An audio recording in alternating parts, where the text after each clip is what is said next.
मेरे पास बिहार का आंकड़ा आ गया जहां से अजय आलोक आते हैं और बिहार के बारे में बड़ी चर्चाएं हुई थी। बीजेपी प्लस एनडीए 51% वोट और Congress plus RJD plus others 37% vote. आप इससे अंदाजा लगा लीजिए बिहार में सीटों का क्या होने वाला है। जल्दी से अब सीटें देख लीजिए। 36 सीटें बिहार में BJP plus RJD, BJP plus JDU plus LJP जीत रहे हैं। 36, 36 आउट ऑफ 40। कांग्रेस और आरजेडी को मिलाकर सिर्फ 4। मुकेश सहनी भी उनके साथ हैं और भी कुछ छोटे दल हैं। लेकिन एनडीए एक बार फिर से बिहार में कमाल कर रहा है। जो लोग नीतीश कुमार की ऑबिचुअरी लिख रहे थे उनको फिर से सोचना पड़ेगा। अगर एनडीए को 36 सीटें आ रही हैं, इसका मतलब पिछली बार के मुकाबले सिर्फ 3 सीटों का नुकसान हो रहा है।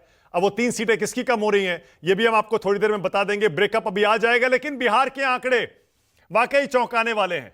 4-5 राज्यों के आंकड़ों से बिल्कुल ऐसे आंकड़ों की उम्मीद मुझे निजी तौर पर खुद भी नहीं थी, और मुझे पता है मेरे पैनलिस्ट भी यहां जो बैठे हैं उनको उम्मीद नहीं होगी। अजय आलोक, जल्दी से बात पूरी करिए अपनी। बिहार पर क्या रिएक्शन बताइए।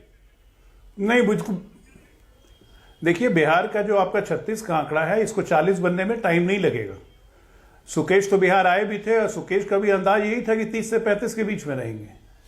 लेकिन उसका सबसे बड़ा कारण यह है कि जेडीयू और बीजेपी का वोटर का माइंडसेट एक ही है, और पिछले इतने साल से रहते हुए ये गठबंधन जब बनता है तो उसको जमीन पे उतरने में समय नहीं लगता है। कोई कॉन्ट्रडिक्शन नहीं है इस गठबंधन में, सेम माइंडसेट है। अब आप बिहार या यूपी के रिजल्ट को देख के आपको क्या लगता है? किसी भी आप आदमी से पूछिएगा कि बिहार यूपी के रिजल्ट में क्या विशेषता है, कहेगा लोगों ने भ्रष्टाचार को नकारा, परिवारवाद को नकारा, शहजादों को नकारा। अभी यूपी नहीं आया, यूपी आने वाला है। यूपी भी वही रहेगा कमोबेश। अरे मैं भी तो एग्जिट पोल आप कर रहे हैं, मैं प्रेडिक्शन पोल कर देता हूं। यूपी भी इसी रास्ते पे जाएगा। अपनी इंटरनल रिपोर्ट बताइए, निजी प्रेडिक्शन नहीं चाहिए मुझे। बीजेपी की इंटरनल रिपोर्ट अजय क्या कह रही है, बता दीजिए यूपी के बारे में। यूपी में हम किसी भी हालत में 75 से कम नहीं रहेंगे, और हो सकता है 80 के 80 रहे। एनडीए या बीजेपी कह रहे हैं 75। आप दूसरी बात, हम इसलिए कह रहे हैं, मैं कह रहा हूं कि 80 के 80 रहेंगे। एनडीए तो लड़ ही रही है ना, वहां पे 5 सीट हमारे सहयोगी लड़ रहे हैं।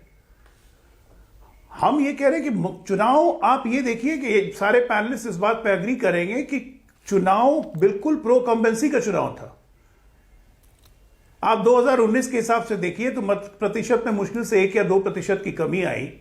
लोगों ने एक नेतृत्व का लोहा माना था, लोगों को गारंटी पसंद आई कि यस, 2014 अगर उम्मीद का चुनाव था, 19 विश्वास का चुनाव था, तो ये 24 गारंटी का चुनाव है। और गारंटी लोग उसी की मानते हैं जो क्रेडिबल हो। और नरेंद्र मोदी की क्रेडिबिलिटी पूरा वर्ल्ड मानता है, तो देश की जनता क्यों नहीं मानेगी? आपके चैनल के फुटेज में आपने कितनी बार दिखाया कि महिलाएं क्या बोल रही हैं। और आप ये देखिए कि 7 फेज में से 6 फेज महिलाओं का वोटिंग परसेंटेज टर्नआउट ज्यादा रहा है।